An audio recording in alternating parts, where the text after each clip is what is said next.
David, awesome to have you on here. One of the things that we've been doing, particularly in the past, 6 months since we can't see each other, are a whole bunch of these fireside chats with veterans who are transitioning from special operations background, fighter pilot, that kind of the general community.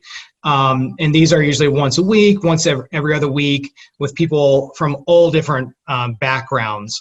And I think the ones that we've been doing a lot of is within private equity, investment banking, some in tech. But I think that your background is just so fascinating, particularly because of the type of transitions that you've had. I've watched a lot of the content, whether it's Tom Billio or with Lewis Howes, and kind of really understand the story. So David, I'll turn it over to you. And I think what would be really helpful maybe is a couple minutes on the high level of the background, but then maybe starting off on maybe in 2009 as that was a difficult transition, or another one that you want to start with. But I think the kind of general theme of this are the big transitions in your life and how you navigated them, and maybe some principles that we can all kind of take away from this. David, really appreciate you coming on this, and we'll turn it over to you. Of course. So, I've dealt with transitioning athletes and military people for most of my career since I graduated law school. And it's interesting. First, I want to thank you all for your service. I don't take that lightly. And the older I get, the less likely I take it. And been blessed to be in a leadership program and got to go on a Navy ship for a while. And man, that's when I was really glad to pay my taxes. I never before was I happy to pay taxes till I left the Navy ship. I'm like, wow. My money's going to good use. So thank you. You're all proof that it's going to good use. But transitioning is interest for me because I think through my career, and I've transitioned because I was very focused in on one thing. I wanted to be rich. My whole journey kept so many options open. I like what Josh said. He's happy where he's at, but right, that's where people who are focused on making money. Now, I was focused on making money thinking it would buy me happiness and love. Initially, I wanted just to buy my mom a house and a car because I grew up poor, 6 kids and a single mom who worked 2 jobs, packed my dinner in a paper bag, filled up turnstiles at the 7-Eleven at night so we could eat. So, I was driven. In fact, the most common denominator of all successful people is just the desire that you must be what you can be. And I think that's a common denominator as well as people that are of service, whether it's through the military or not. I do a great podcast with the top entrepreneurs, billionaires, celebrities, athletes, and entertainers. That's also the common denominator that I've learned kind of as the Napoleon Hill of podcasting. All of them must be what they can be. But Josh, I think you represent transition the best because my philosophy of transition, and I'll share a little of the background why I teach, is that I'm happy where I'm at, but I want to angle to something better. And I have faith that I'm going to end up somewhere better than that. It's that simple. Everybody should be transitioning, not just people that are athletes going into the workforce or military people going into civilian work. No. We're all transitioning. It means we're growing, accelerating, and expanding to create a vacuum that creates what we want into the vacuum. So the number one thing about what it is we need to know our values. And my whole life was based on gratitude, finding the light, the love, and the lessons in that transition and pivoting. 2, forgiveness for all the mistakes I was going to make to learn what to do. Accountability, which is huge with all of you. What did I do to attract this to myself? What am I supposed to learn from it? And finally, the true meaning of inspiration, not just inspiring others, but knowing with faith that I'm connected to the greatest source of light, love, and lessons. Pain to me is not a stop sign. Right? You cannot pivot or transition if you believe pain is a stop sign. Most of the people on earth think pain's a stop sign. Oh, it hurts. Stop running. Oh, it hurts. Right? Pain to me is not a stop sign. It's a turn signal. Right? It's indicating I have a lesson to learn to get to a better place or to better my situation. And so for me, my entire career, initially I was foolish. I thought I'd be a professional football player. Got ran over by Christian Okoye in college. Realized as I lied on my back, maybe my mom was right, doctor, lawyer, or failure. When I graduated law school, because I was in this mindset, making money and always transitioning or angling towards what I wanted, which was a lot of money, I ended up getting 2 job offers, not only a job offer to be an oil and gas litigator, which is the highest paying job you can get out of law school, but also a salesperson in 1992 selling legal research on the internet. Now, my mom told me that I'd be an idiot if I wasn't a real lawyer, that the internet was a fad, and not only would I waste my time being in law school and taking the bar, but I would ruin my life. Needless to say, I learned a valuable lesson about pivoting and transitioning is when you're in the mindset of angling towards something better, the people who want better for you are going to tell you to vote for the things you don't want, because better to them is no pain, right? If you are a parent or, you know, any facsimile thereof, the one thing you don't want is your child in pain. We don't want our friends and family in pain. So we actually give them bad advice because all we're really trying to do is make them ordinary. So just remember, people will laugh at you, scoff at you, make fun of you. Don't vote for what other people want. They'll applaud you eventually. I can't tell you how many friends from law school called me an idiot. 2 years later, when I was a millionaire, they were asking me for a job. With that in mind, vote for what you want. Don't vote for what other people want to fill that vacuum, because you're going to get it. Don't vote for what you don't want, because you'll get that as well. So vote for what you want. Know that you love where you're at, angling to something better, and have faith that you'll end up somewhere better than that. That each time you've learned something, it's pushing you in the right direction, not away from what you want. It's pushing you. Don't worry about what surrounds you. Worry about what surrounds surrounds you. Right? I take faith in all of that. And through that transition in my life, I went from being, then I branded myself an internet guru. We sold my first company, West Publishing, exited for $3.4 billion in 95. That's with a B. Back in 95, that was extraordinary, $3.5 billion. I went up to the Silicon Valley, transitioned into raising money, another superpower that I learned, wow, if I can sell little things like legal research online, I could sell big companies and rich people hundreds of millions of dollars to give me money. And same exact philosophies and strategies applied. What I learned through that transition is the most important lesson. Most people, and as you'll find out, the most notable sports agency on earth called Leigh, Steinberg Sports Entertainment. Most people have seen the movie Jerry Maguire. They had made that about my firm. Went on to build one of the biggest marketing and media companies in sports with Warren Moon, the Hall of Fame quarterback. But my career was always about three things. What skills do I have? What knowledge do I have? Not only what knowledge, but who do I know? And my desire. Those are the three areas that I always just aligned to an industry, a career, or a job. In fact, today, the biggest question that people have, Mr. Meltzer, what should I do during the pandemic? I'm looking to transition, right? Either they've lost their job, furloughed, or they just realized through the pandemic they hate what they do. Well, it's real simple to me.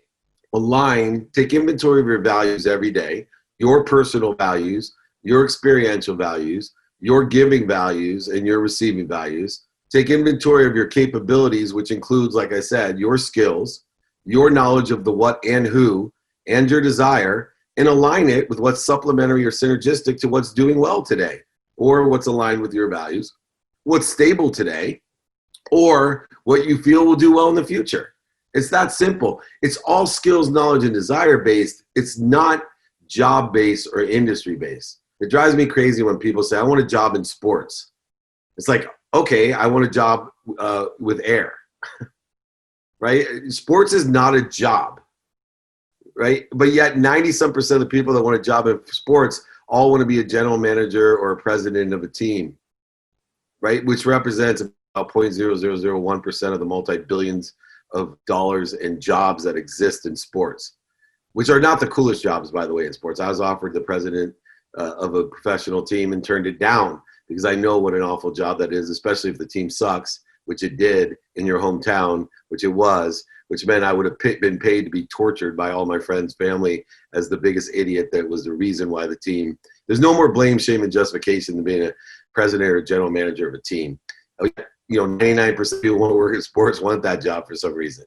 So align and take inventory of your values, align your skills, knowledge. Now, I did that, and I ended up being the CEO of the world's first smartphone, right? Utilizing the skills at the time and knowledge that I had, I ran the world's first smartphone for Samsung, a Windows C device, and yet I still couldn't code. I barely knew anything about technology. I had a law degree, didn't even graduate my MBA. I took it with West Publishing and never finished because I was making more than all the professors, and I really didn't understand why I would need an MBA when they were all asking me for jobs.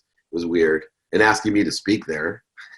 So, degrees are great. It's an economic decision, but I more importantly believe in knowledge, right? Degrees are great, but I believe in knowledge. What are you learning every day? Are you more interested than interesting? I was so stupid when I was 18. I wanted to be a doctor, but hated hospitals until my older brother, who's a doctor, is like, you have to be in hospitals to be a doctor. I was like, I want to be a sports doctor, sidelines training. He's like, yeah, you got to be in hospitals in order to get there, buddy. Orthopedic surgeons don't just step out on the field, you moron. So be more interested than interesting. I then, from being the CEO of Samsung's first phone division, I pivoted into investments and angel investing, real estate, all types of different things, just driven with the skills and knowledge and desire that I had, and ended up meeting Leigh Steinberg, the most notable sports agent. In 48 hours, he hired me to be the chief operating officer, and I wasn't looking for a job. I didn't know he was looking for a chief operating officer, but through our conversation, he understood all the different things that I had, and it aligned, and I moved laterally into one of the greatest jobs. 6 months later, CEO of the company, and that put my whole career in another trajectory. And I've done the same thing with sports. As I finish up, so we'll leave time for Q&A, even since starting Sports One Marketing with Warren Moon, 3.5 years ago, I decided that building my own community to empower over 1 billion people on earth to be happy. I've never been laughed at as hard as when I started on my mission to empower over 1 billion people to be happy. I've been doing free trainings on Fridays since 20 years. And even my own family was like, do you think you're like Jesus or something? You think you're Tony Robbins? Now, last Friday, I think we had over 20,000 people registered for my free training. It's the number one. I have everyone from Cameron Diaz to Ray Lewis to the greatest athletes, sports, billionaires. Fertitta wrote the foreword to my book. But yet I love the fact that my trainings are the number one downloaded podcast for entrepreneurs on Spotify and Entrepreneur Magazine. So, it is resonating, and I invite you all to come for free to that. But the key point is, I believe transition is a mindset, that we're always transitioning, and that people make too big of a deal that, I see so many athletes, they'll transition and they'll tell me, well, I know leadership. And I'm like, whoa, you know so much more. Let's talk about the skills that it took, right? Not physical skills, the skills that it took to be a leader. Right? You're an intelligent follower. Now, there's something a boss might want to hear, right? In order to be a professional football player, you have to be an intelligent follower, which makes you a leader, right? Let's talk about being on time, right? You're a very punctual person. That's a skill. I've been 5 minutes early to every meeting since what? You've been 12? There's a variety of things. Talk about your desire, because we can't train desire. Talk about the ability to must be what you can be, to just inherently in your being want to do your best job the best you can, no matter what it is. These are things that people want to hear. And so as I leave this today, I want you to take inventory of your values every day and your capabilities, skills, knowledge, and desire. David, can you talk about maybe an instance when you just had no clue what you were going to do next? Yeah. And maybe 5 years, 10 years in your career, and you just got hit with a truck and you had no clue what the heck to do next. Because I think a lot of guys going through transition, a lot of people going through a transition, and like, okay, I know I'm working hard. I know I can work in complex environments. I know I'm a leader. But it's like we forget about everything that we learned the past 5 or 10 years, and we feel like we're starting from scratch. So I did start from scratch in 2009, 2008. I lost over $100 million. I went from having a huge home in Rancho Santa Fe with 33 homes, cars, boats, golf course I owned, ski mountain, to living in a rented house with rented furniture, 1 car, 3 kids, girls under 10, and a pregnant wife. And I remember lying in bed going, all right, what am I supposed to do now? And then I realized one thing, right? I used framing, right? I framed the scenario of where I was. And I said, wow, when I graduated law school, I had nothing, knew no one. I had $100,000 in debt. And somehow I figured out how to be a millionaire within 9 months. And I started, and here's 5 daily practices that I used, and I'll go through them quickly. Number 1, taking inventory of your values, I went over. 2, I realized what radical humility is. And this is really difficult for athletes and military people. Ask for help. The easiest way to succeed in life is to find someone that has what you want or knows what you want and ask them for it or how to get it. I'm going to repeat that. Most people don't ask for help. They're not radically humble. They think that giving and serving, which I appreciate, gentlemen, is the end all. It is not. You can't give what you don't receive. I've never met one person that is poor enough to make someone rich. I have met many men who are rich enough to make other people rich. I've never met someone sick enough to make someone well. I've met many strong men that have helped people come to health. So you need to receive and you need to ask for help. You need to take your time, be more interested than interesting, find those people that sit in the situation you want to be in and ask them for it. 3, student your calendar. Simple for guys like you. Study, meaning attention plus intention to the coincidences you want with what you have planned, what you don't have planned, and your sleep. You guys are excellent with routines and times. I'm sure it's a great asset and skill that you have. 4, the number one statistic. I used to think statistics are bullshit. I used to say only statistic I know to be true is 99% of all statistics are made up. That was the only statistic I knew to be true. There's one more besides 100% of all putts don't go in. 100% of the things you do now get done. The difference between successful people and everyone else is successful people get stuff done. They learn from it, they make mistakes, but they get stuff done every day. There's tons of people who make millions, if not billions of dollars, teaching people how to get stuff done. If you can't get it done, put it back in your calendar, prioritize by what's most important, and study it for the next day. And then finally, practice ending fear. One of the hugest skills that you all have is the ability to understand how to stop when you're in ego-based consciousness. You are in control at neutral, at center. You've been trained for years, especially all you special ops people, to number one, identify primary and secondary fear, stop, drop and breathe, down to center and neutrality, and roll in the right direction. You cannot accelerate in the wrong trajectory in fear-based emotion like the need to be offended, right, separate, inferior, superior, anxious, frustrated. And that is emotional as well, beyond the physical realm, which you've dealt with accordingly with what you've been trained. So practice ending fear would be the 5th and final daily practice that I would say got me there. And I just started day by day enjoying the consistent, everyday, persistent, without quit pursuit of my potential. And in a very short order, I had my life right back on track of service to others while focusing not to give to receive like I did the first time around, but I receive so I can give. It's a complete shift in my paradigm. Mike, do you want to talk about where you're at in your transition, kind of what you're thinking about and how you're approaching it? And maybe David can give some feedback on it. Yeah, sure. Dave, thanks for being here today. I was watching all your YouTube videos. It's pretty impressive. And so I think we're lucky to have you on for half an hour. So thanks, Jordan, for setting this up.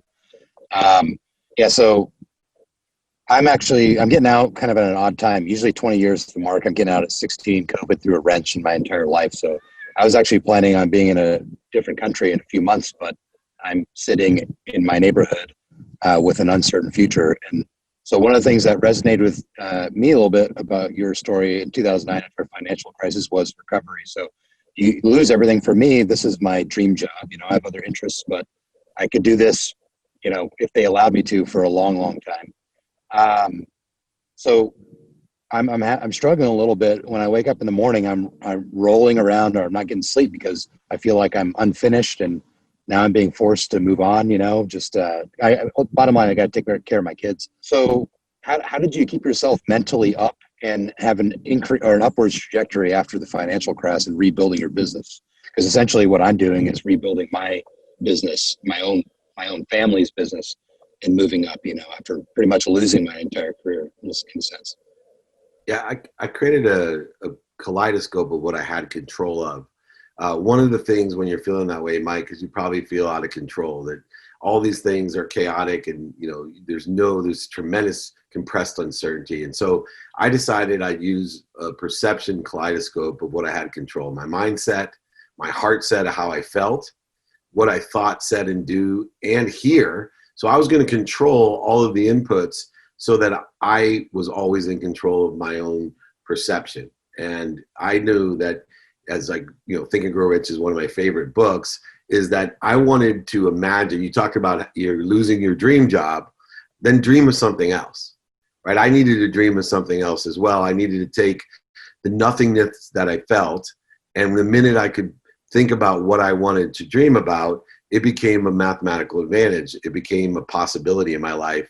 And then I used this kaleidoscope of, one, a lens of productivity, of how I could provide value with what I wanted. Two, a lens of accessibility. How accessible would I be to others, my family, my friends, my community, my country, and the world? And how am I accessing what I want? This idea of receiving. I really had to work on receiving. It was going to be okay for me to be driven to receive so I can give. And then finally, of course, the lens of gratitude. I really practice still today. Every situation, I find the light, the love, and the lessons in it. I will tell you this, I've surrounded myself with world thought leaders, with the richest people on earth, the most famous people on earth. And I've learned this about all those people, besides having the common denominator that you guys have, that you must be what you can be, is that whatever percentage of suck is in your life is in their lives too. The only difference is they got really, really good at finding the light, the love, and the lessons in what sucked. They were able to use this powerful kaleidoscope of a lens of productivity, accessibility, and gratitude to be able to create a vacuum for what they wanted. And lo and behold, the possibility became a probability with that inspiration. And then through awareness, discipline, and strategy, three things that all of you are well trained in, they were able to materialize what they imagined, right? Like Van Gogh always said, right? I imagine the painting and then I figure out how to paint it, right? He makes real what's painted. That's exactly, Mike, where you're at. You got to start imagining what you want to paint, and then you'll know through the discipline, strategy, and awareness, and the help of mentors, people who sit in the situation you're in or want to be in order to materialize what you've imagined. If you think you're in your dream job now, don't limit yourself. Angling towards something better and have faith that something better than that will actually occur. And keep that kaleidoscope of how you provide service and value, how you're going to receive and be accessible to others to give it to them, and most importantly, the lens of gratitude. Find the light, love, and the lessons of what sucks in your life. Everybody else that's successful does the same thing. David, that's awesome. Maybe to kind of end this, I have two questions. One, what is your request of this group? Because I don't know where you're at, but we got $1 billion to make happy. So what's your request of this group? And then number two, are there maybe a couple books that you'd recommend for general mindset and maybe specifically for transitions? Yeah, number one request from everyone I meet is, look, be kind to your future self and do good deeds. Don't underestimate putting the shopping cart back, picking up trash, smiling at someone. I am telling you, create the vacuum that for you will expand and generate all types of materialization of what you want. Please reach out for help from me. My email is david@dmeltzer.com. I do free trainings every Friday. I will give you my book for free. Besides, I'll give you good books to read. I'll give you the names of those. I'll give you mine for free. But I have 4 of them that I think you'd enjoy to manifest what you want in your life. Trainings, if you miss them, like I said, it's on Spotify and Entrepreneur, the playbook. You can download those. But please reach out. If I can't help you, I'll find someone that can. I understand what it's like to be in a period of uncertainty like you are. I'm more than happy to help. But remember, you're happy where you're at. Angle to something better and have faith in giving something better than that. Make sure you reach out to me, david@dmeltzer.com. I do have a text community too, 949-298-2905. I know I only had a half an hour today, but please invite me back as my last request. I would love to share more time to help all of you, if that sounds fair. David, that is awesome. Thank you so much for the time. Guys, I have this recording. If you'd like to stay on, we'll do a quick debrief on this. Thank you so much for your time, David. All right, see you guys soon. Thank you.